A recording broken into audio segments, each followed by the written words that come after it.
Hello po sa mga tagapakinig ng channel na ito. Tawagin niyo na lang po akong Harold. Gusto ko lang pong ibahagi sa inyo ang naranasan namin ng girlfriend ko nung minsang nag-rides kami sa Rizal. Wala talaga akong kaide-ideya sa mga dadaanan namin. Basta may nakita kami sa social media na pwede naming puntahan doon. Kaya bilang date na lang naming dalawa, itumuloy na kami. Maganda naman yung lugar, kaya halos ginabi na din kami nung pauwi kasi in-enjoy talaga namin yun. Picture, kapi-kapi kami, kain, tapos rides onti. Nung pauwi na kami, sabi ko, pahinga muna kami saglit kasi kako parang kakaiba yung pakiramdam ko sa dala naming motor. Luma na kasi yung motor ko na yon, pero hindi ko naman inaasahan na doon pa talaga siya muntik pumalya. Sa totoo lang, gustuhin ko mang sabihin kung nasaan kami pero hindi ko talaga maalala kung saan yun. Basta palikuli kong highway na yun. Tumigil lang kami sa gilid para pagpahingahin yung motor. Sabi ko sa girlfriend ko, wala naman sigurong susuway sa amin doon kasi halos wala din namang dumadaan ng mga sasakyan. Umupo muna kami sa damuhan sa gilid para hindi kami mahagip kapag may dumaang sasakyan. Alam niyo po yung sobrang swerte ko din sa girlfriend ko kasi hindi talaga siya mareklamo sa mga ganitong bagay. Tatawa-tawa pa nga siya noon kasi nga para kaming tanga doon sa gilid ng highway. Siguro mga 30 minutos na ang nakakaraan. Napansin ko yung girlfriend ko na lilinga-linga sa paligid na para bang may hinahanap. Agad ko siyang tinanong kung ano bang hinahanap niya. Sabi niya sa akin, may naaamoy daw siyang kakaiba. Masangsang daw. Amoy bulaklak na amoy panis. Biniro ko pa siya noon. Sabi ko na baka pawis lang niya yung naaamoy niya. Hinampas ako nito sa braso at tinitigan ng masama. Tatawa-tawa lang ako noon. Ngunit sinabi ko sa kanya na wala naman akong naaamoy na kakaiba maliban sa normal na amoy ng damo at usok ng mangilan-ngilang dumadaan na sasakyan. Hinayaan na niya yon at umupo na lang ulit ng maayos. Siguro mga 15 minutos pa ang lumipas. Ayan na naman siya. May hinahanap na naman at palingalinga sa paligid. Sabi niya, parang mas tumindi pa daw yung masangsang na amoy. Parang sobrang lapit daw sa kanya. Pero ako, wala talaga akong maamoy na kakaiba. Hanggang sa nawala na yung mga dumadaang sasakyan at nanahimik na ang buong paligid. Ito hong mga susunod na pangyayari. Hindi ko na alam kung paano ko i-explain ng makatotohanan. Mga ilang metro mula sa kinauupuan namin, nakita namin na may isang lalaking nakatayo at nakatapat sa aming dalawa. Okay lang siguro yun pero iba yung naging pakiramdam namin ng girlfriend ko. Una, wala naman kaming nakitang humintong sasakyan doon at ibinaba siya. Pangalawa, wala namang bahayan malapit doon. At pangatlo, hindi normal yung suot niya. Nakatayo kasi siya doon na nakasuot ng puting barong at itim na pantalon. Napatigil kami ng girlfriend ko sa kinatatayuan namin at sabay lang naming tinitigan ng lalaking ito. Maya-maya pa ay nakikita na namin yung lalaki na unti-unting lumalapit papunta sa amin. Nararamdaman ko na din yung higpit ng kapit ng girlfriend ko sa braso ko. Nang medyo malapit na yung distansya ng lalaking ito, doon na namin naaninag ang kanyang maputlang balat at naaagnas na muka. Doon na kami sobrang kinilabutan at sumipa agad yung kagustuhan naming umalis sa lugar na yon. Agad kaming sumakay sa motor noon at wala na akong pake kahit masira pa yon at kung saan kami abutan. Basta sisiguraduhin ko na may mga tao doon at ligtas kami. Nang mapaandar ko na yung motor, ay nadaanan pa namin yung lalaki na sinusundan kami ng tingin. Hindi ko na i-explain yung nararamdaman ko nung mga oras na yon. Maging yung girlfriend ko, wala ding imik sa likuran. Awa naman po ng Diyos ay nakauwi kami ng ligtas.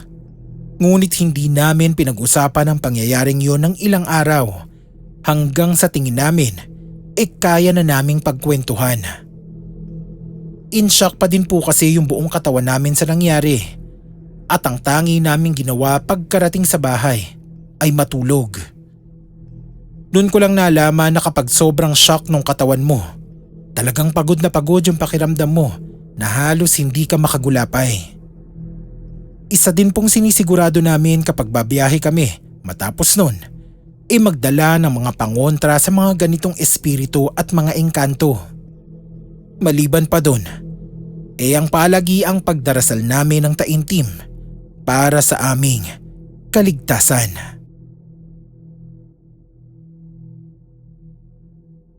Hello Scream at sa lahat ng kasama nating nakikinig. Jerome ang pangalan ko. Share ko lang tong kakaibang nangyari sa akin nung minsang madaan ako sa La Paz, Tarlac nang minsang magpunta kami ng Baler. Nangyari ito 2015. Summer yun. Nagdesisyon kaming magbabarkada na sa Baler na lang magpunta kesa sa La Union para maiba naman. Gusto din namin kasing subukan yung surfing doon. Isa pa, may kakilala kaming nakapunta na at nairekomenda niyang subukan naman namin ang ibang lugar. Ang pinropose na daan sa amin via Cabanatuan sa Nueva Ecija. Sabi ko, okay lang din naman yun. Basta madaling araw kami aalis para sulit yung punta namin. Ang daan namin galing Maynila ay NLEX, SCTEX, labas ng Tarlac going to Nueva Ecija.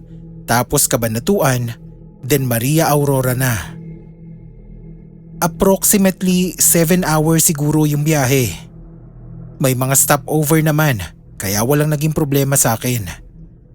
Ako kasi yung driver kaya bawat plano nila sa akin sinasabi.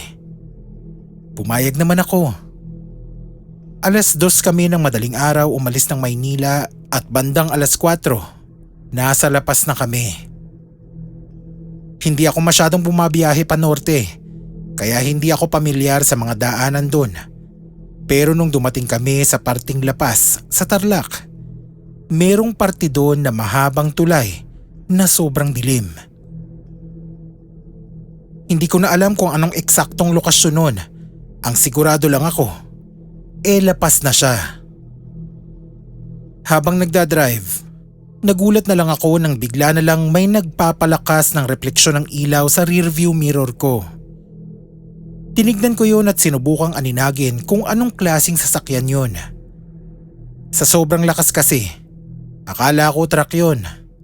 Pero nung tinitigan ko pang mabuti, isa lang yung ilaw. Motor yun na naka-high beam. Sa isip ko, okay lang naman. Kasi wala ka talagang ilaw doon sa dinadaanan namin.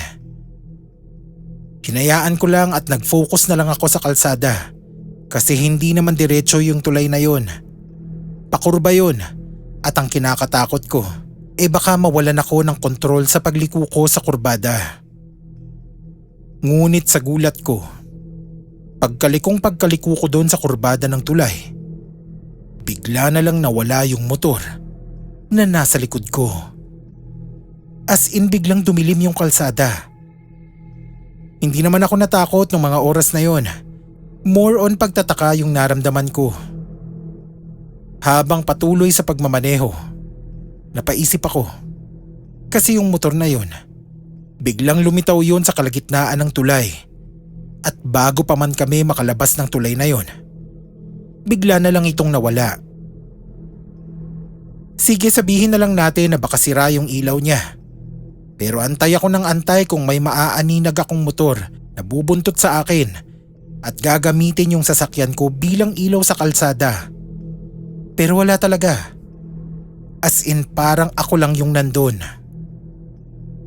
Naisip ko noon na baka antok na antok lang ako at nag-hallucinate kaya ginising ko yung nasa passenger seat ko at ikinwento ko yung nangyari.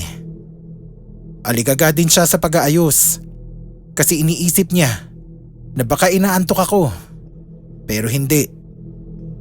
Hanggang makarating kami sa kabanatuan para mag-stop over, kinwento ko sa kanila yung nangyari at pare-parehas silang natakot.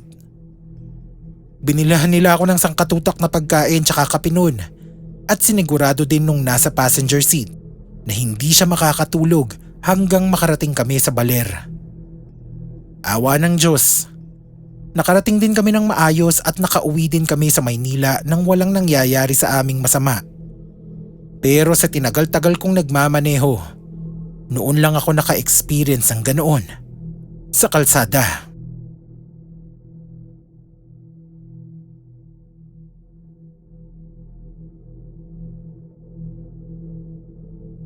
Hello po sa mga listeners ng channel na to. Tawagin nyo na lang po akong Johnny.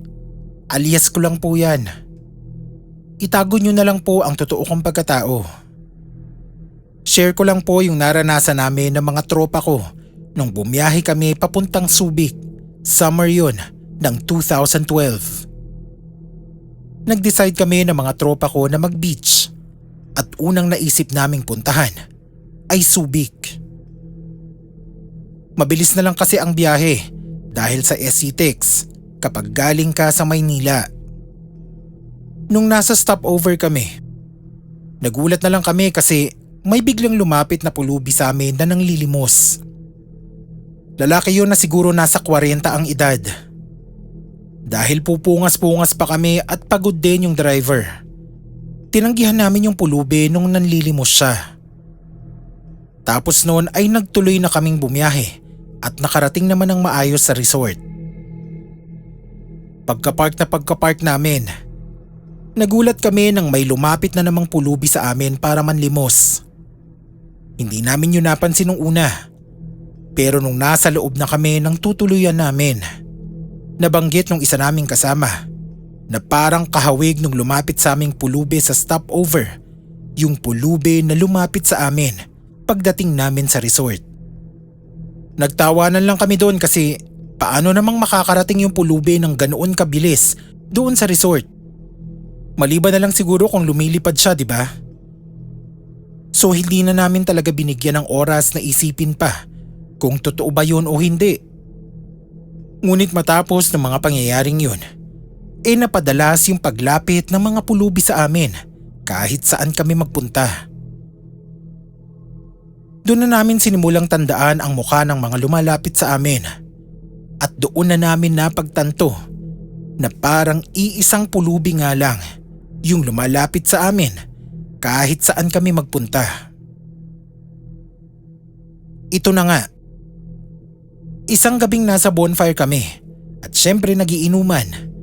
Nung medyo malasing na kami, napagkwentuhan namin yung pulubi na yon. Syempre takang-taka kaming lahat dahil super weird talaga. Hanggang sa napansin namin na tahimik na yung driver na barkada rin namin. Siya din yung may-ari nung sasakyan. Hindi talaga siya kumikibo kaya tinanong na namin siya kung anong problema. Doon na namin natuklasan na ilang linggo ang nakakaraan, may nangyari palang aksidente. Gamit daw niya noon yung sasakyan ng mga magulang niya at bumiyahe sila sa probinsya. Nasangkot pala siya sa isang karambola ng mga sasakyan sa isang truck na bumangga din sa isa pang truck. At sa hindi sinasadyang pagkakataon, umipit sa pagitan ng sasakyan niya at ng isa pang kotse ang isang lalaking pulubi. At dahil nga aksidente ang nangyari at yung dalawang truck ang itinuturong may kasalanan, naabsuelto siya sa mga nangyari. Hindi na niya alam kung anong ginawa sa katawan ng pulubi, ngunit umalis siya sa pinangyarihan ng aksidente na hindi mawala yung isip niya sa itsura ng pulubi na namatay na lang sa harap ng sasakyan niya. Doon lang namin napagtanto na kaya pala tuwing lalapit yung pulubi, sa kanya lang ito lumalapit at kapag lalapit ito, hindi sumasagot yung kaibigan namin at kami ang tumatanggi. Wala kaming ibang nagawa kung hindi mag-alay ng dasal para sa kaluluwa ng pulubing ito para layuan kami. Oo, naaawa kami doon sa kawawang pulubi pero hindi din kasi namin alam na may dinadala palang mabigat na pangyayari yung kaibigan namin. Kaya nagtulong-tulong din kami na i-comfort siya para unti-unti niyang makalimutan ang mga nangyari.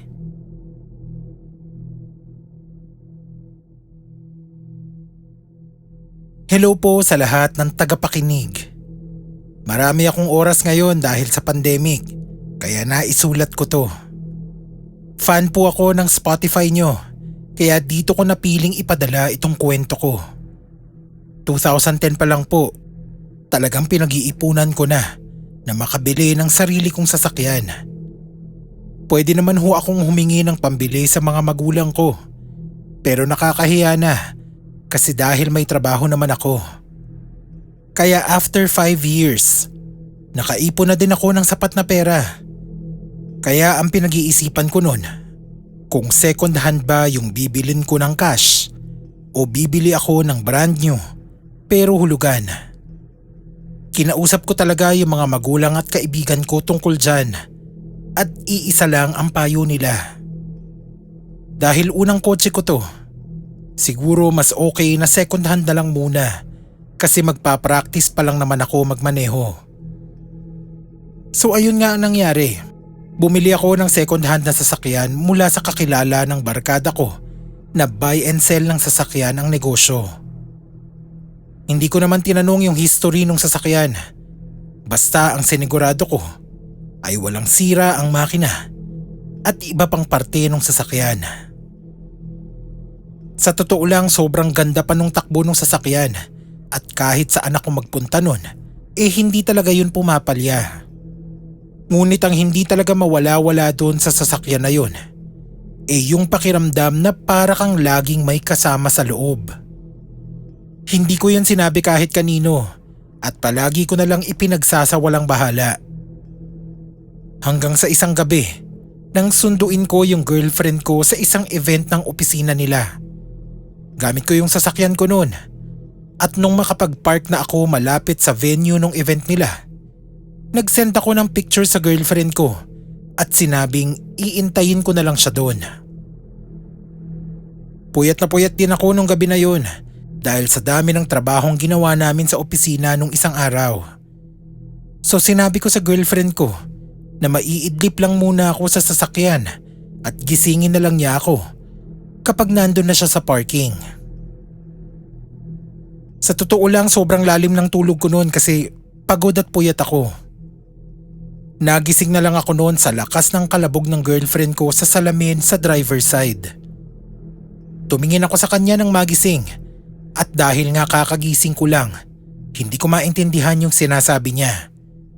Kasi galit na galit siya sa akin tapos turo siya ng turo sa passenger seat sa tabi ko. Binuksan ko agad yung pinto at doon ko naintindihan. Sinasabi niya sa akin kung sino daw ba yung babae sa loob ng kotse ko. Akala niya talaga nang bababae ako kasi galit na galit siya sa akin. Ako naman na walang kaide-ideya sa mga sinasabi niya. Sinabi ko, sino ba yung tinutukoy niya? Ako lang naman mag-isa sa loob ng sasakyan. Hindi talaga siya naniniwala sa akin kaya sabi ko, sige, tignan mo. Parang naubos lahat ng dugo sa katawan ng girlfriend ko sa pamumutla nang makitang walang ibang tao sa loob. Hindi siya nakontento at sinilip lahat ng sulok ng sasakyan hanggang sa kabilang parte kasi iniisip niya na baka nakalabas. Pero wala. Kaunti lang ang nakapark noon kaya hindi madaling magtago kung lalabas ka mula sa sasakyan ko. Sumakay na kami sa sasakyan pero hindi pa din siya kumikibo. Hanggang sa ilang araw, kinausap niya ako. Sinabi niya na ipapakita niya sa kaibigan niyang bukas ang third eye yung sasakyan ko. Na pumayag naman ako. Doon namin nalaman na meron nga daw kaluluwa ng isang babae sa loob ng sasakyan. Take note na wala kaming ikinwento doon sa kaibigan niya tungkol sa nakita ng girlfriend ko. Kaya talagang pinaniwalaan namin. Doon din sinabi sa akin nung kaibigan niya na hindi ko pa ata pinapabless yung sasakyan. Na aminado naman akong hindi ko pa nga nagagawa. Matapos noon nagpabless na talaga kami ng sasakyan kasi natakot din kami doon. Kaya pala kapag babiyahe ako lalo na kapag gabi, pakiramdam ko talaga hindi ako nag-iisa sa loob ng sasakyan ko. Matapos naman mapabless yung sasakyan, wala naman na kaming na-experience na kahit ano dun sa sasakyan na yun. Nagamit ko pa din magpasa hanggang ngayon.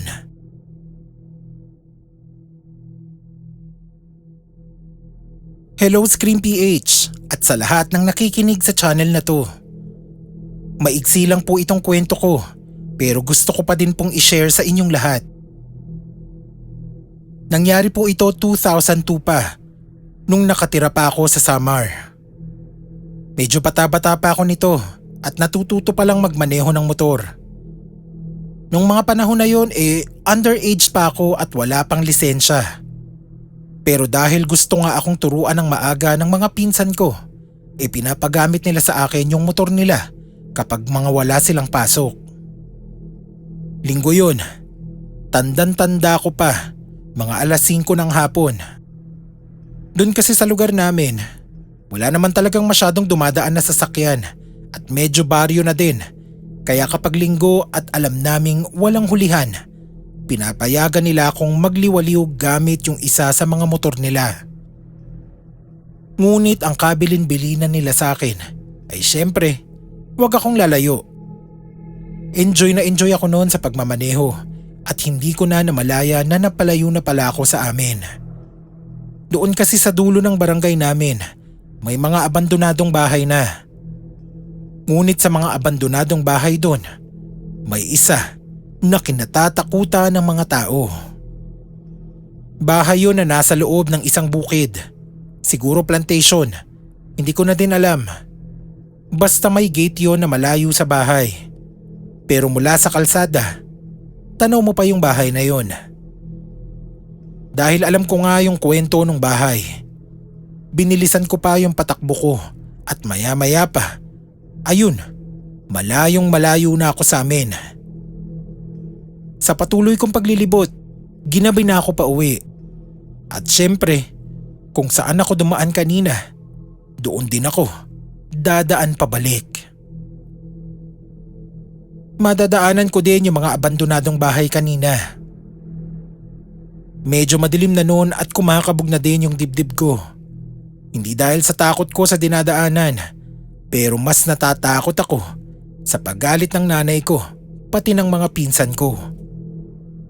So ayun na nga, nung malapit na ako dun sa bahay na yun, may naaaninag akong isang babae na naglalakad sa tapat lang ng gate. Hindi ko alam kung saan siya pupunta, ngunit ang marinig niya siguro yung tunog ng motor ko. Huminto siya at tumingin sa akin. Ako naman, bilang maginoo, hinintuan ko din.